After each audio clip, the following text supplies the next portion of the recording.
So in this you will see the characteristic of phylum Platyhelminthes. Platyhelminthes is mainly the parasitic phylum in which there is no need for digestion of food takes by their body, or they are poor in digestion, poor in respiration and poor in the circulatory systems. So see, this is phylum Platyhelminthes. It is a phylum which belongs to non or invertebrate. So its general character is bilateral symmetrical. It means we can divide them into two halves in easy way, left and right half. Dorso-ventrally flattened. It means the dorsal side and ventral side is clearly seen. See, our hand having, this is the ventral side, this is the dorsal side. The upper side means our back is the dorsal one, and this portion is the ventral one. So dorso-ventrally flattened, they are flat. That's why its name is flatworm. They are the flatworm. That's why their body, because of their body, is flat in shape. So see, triploblastic, it means 3 germ layers are here, and acoelomate means coelom is really not present here also. And with blind sac body plan, means body plan is there, means sac inside the body, the cavity, it is blind, means one end is there to do the activity of ingestion as well as excretion. So body shape is generally worm like, but they are flattened shape also, long flat ribbon like structure also. You can see tinea solium, this is tinea solium, present inside our stomach and having very long thread like structure or ribbon like structure. So they are also the flatworms. Its size varies from small macroscopic to 10 to 15 meter. So the tinea solium may increase their length very much. So their body, they have no endoskeleton. So no endoskeleton they have, endoskeleton. So they are having soft body they possess. Anterior part means upper part called the head, or they belong sucker and hooks in them. So anterior part, upper part having the means the head which contain the sucking organs, suckers or hook to hold the host or to connect with the host, to protect themselves, so to make themselves attach with the host, the hook is present. So sucker and hook both are for the attachment, as well as suckers can suck the nutrients from the body of whom? Body of the host. So they are the parasites, so they suck the nutrients from the host body. Ventral portion having mouth and genital pore. So genital pore, reproductive activities takes place from the ventral side, as well as the mouth is also present in them. All the systems like digestive system, respiratory system, circulatory system completely absent. It means these systems are not working. Digestive system required for what purpose? When they take food from outside and try to digest them. But here what happens? Their food is already digested, already in liquid form. So they cannot use their digestive system, they do not need their digestive system, so they have no digestive system. Respiration also somehow they can take the things from the oxygen or other things from the host body. That's why it is also not necessary. Circulatory system is also not required for, means they all three systems are completely absent in their body. Excretion by bulbs like structure present there, they emit or means they remove the waste from their body surfaces. So this is the excretion takes place by the help of bulbs. Sense organs not well developed. Some of them having sense organs, but really the parasitic forms having no sense organs. So sense organs are in common, that is occurrence in the Turbularia is example of that one. So they have sense organ, but in parasitic form, these are parasitic forms, they have no sense organ at all. So this is the sense organs, not well developed or completely absent in the other one. Turbularia having the example that contain the sense organs. Hermaphrodite means having both the sex organs with them. So this is the characteristics of the phylum Platyhelminthes. Hermaphrodite means both sex organs present in them, means in the single individual, and they are also called the hermaphrodite animal. Now we discuss the Aschelminthes, the new phylum, and this phylum is just like Platyhelminthes, but somehow something different, or we can say something advanced in it. So like they are found in male female form separate, they are not hermaphrodite. So see, their characteristics are here, that is bilaterally symmetrical. It means we can divide them into two equal halves. So this is bilaterally symmetrical. Triploblastic means their body layers are of 3 in number, that is ectoderm, endoderm, mesoderm. So, and that is pseudocoelomate. Coelom is present there, but really not functioning. It means the function of coelom is not takes place here, but coelom is present. So the coelom is the false coelom, that's why it is called pseudocoelomate. Size is very smaller to the few meter length of their size. So this is the size of the phylum Aschelminthes, having microscopic to few meter of their length. Body usually worm-like, cylindrical, elongated body with pointed end. See, this is the cylindrical elongated body having pointed end. Both the ends are pointed. Here there is mouth. This is the mouth, and here this is the anus. Anus present. So straight alimentary canal. It means from mouth to anus there is a straight alimentary canal is present, and with mouth and anus. So respiration and circulatory system is really not present here. It means it is totally absent. But the excretion takes place by the help of protonephridia.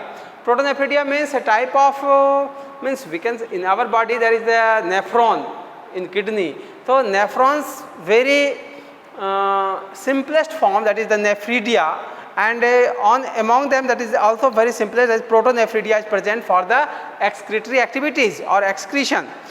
Sexes are separate. It means they are having male and female. So this is the female, which is bigger than male in size, and that's why they are called dioecious in origin. Sex are dioecious. It means different. We are also dioecious because male and female are different in human beings also. So sexes are separate, that is dioecious. Reproductive system is a relatively very simple type. I mean, simple type of reproduction takes place there. Females are longer than the male, and you see they are parasitic in nature, means they can take the food from the host, and examples are ascaris, pinworm, hookworm, phalia worm. These are the example of which one? Of the Aschelminthes group, phylum Aschelminthes. Now we proceed to the next group, that is Annelida. Annelida, you know, this is the advanced among the invertebrates. It means not very much advanced, but really they are little bit advanced than the. So in Annelida, phylum Annelida, this is phylum Annelida. So this is the advance among all the other phylums or the previous phylums. So see, in this one the body is segmented, and you will see the segmented body having the cylindrical structure. So general characteristic of this phylum is as follows. Here see, they are mostly marine, freshwater, means we can say they are having the aquatic habitat. So they are present inside the water, or sometimes they also present inside the mud or inside the soil. So earthworm, very familiar to you, earthworm, they are found in the soil and also called the farmer's friend. So this is the red worm, which helps to make the compost. So vermicomposting, you heard the name of vermicomposting, is due to this red worm, and it is very well developed segmented body having the blood, red blood corpuscles, red blood is there. So due to hemoglobin presence in it, and the system of blood circulation is the closed type or advanced type. So second one, that is body triploblastic, it means the advanced. First, second, third germ layers are present. Bilaterally symmetrical means they can divide into two equal halves very easily, and elongated and vermiform. The body is metamerically segmented. Vermiform means they are either they can contract and relax with the help of their requirement, and you see metamerically they have the segments. See, these are the segments of their body, and each segment having their own specific, means it is internal, means they are able to, means the segments are a internal type, means they can having one septa, different septas they arrange together. So outer covering is cuticularized. Here is cuticle, and it is made up of or by secreted by underlying epidermis. Epidermis make the outer cuticle layer, and this is the tuft, and having the fluid skeleton is present in it. Fluid skeleton. Body wall is contractile, consists of an outer epidermis, circular and longitudinal muscles are there. So they have high power to contract and relax. By the help of this contraction and relaxation power, they can move, they can do the activity of their locomotion or movement. So appendages, if present, is unjoined, means they are the appendages are not joined together like arthropoda. Theta or cheetah is the locomotory organ, means by the help of this theta they can move. See, every segment having an anchoring structure. This is the theta. By the help of this one they are able to hold the soil particles or the ground and then move. So they are having also dorsal or ventral side. If you see them properly, because it is very common to your locality, if you see them, then after you can see inner portion and outer portion, means dorsal portion and ventral portion is different. Dorsal portion is just like the ring like structure, and in ventral portion it is flat, or it is the different, means this is the structure. So this is the ventral portion, this is dorsal portion. Dorsal portion is somehow circular in shape, and ventral portion flattened shape. So true coelom is present. True coelom means, you know, it is the coelom which is present in our body cavity. It is true, or they are working with the with their own, means that's why it is called true coelom. Alimentary canal is from mouth, from here to here there is alimentary canal present, and they do the work efficiently, means they are able to digest the food or substances. Respiration through the body surface, means skin can help them, moist skin can help them to exchange the gases in easy way. So due to that things they are always moist.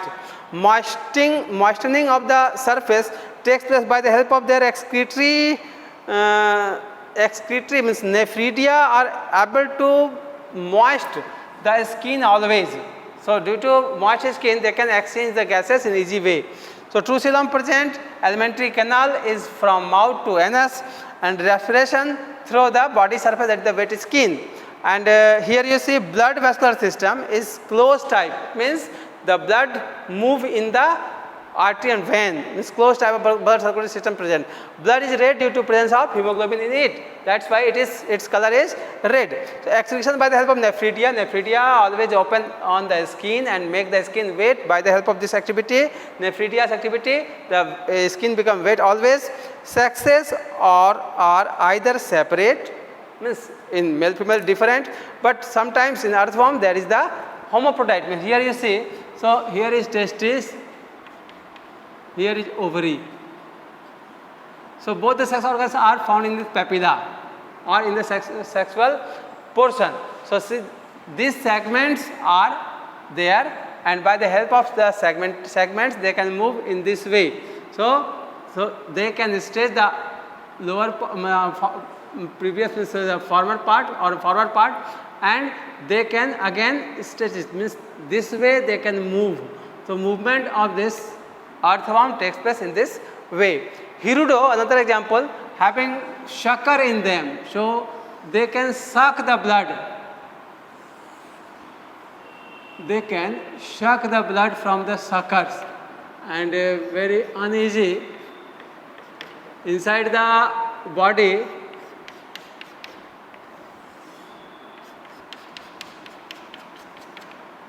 They can suck the blood and make their nutrients fulfill.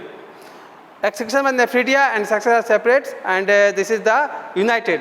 So this is about the Annelida. Next day we will discuss about arthropoda, echinodermata and hemichordata.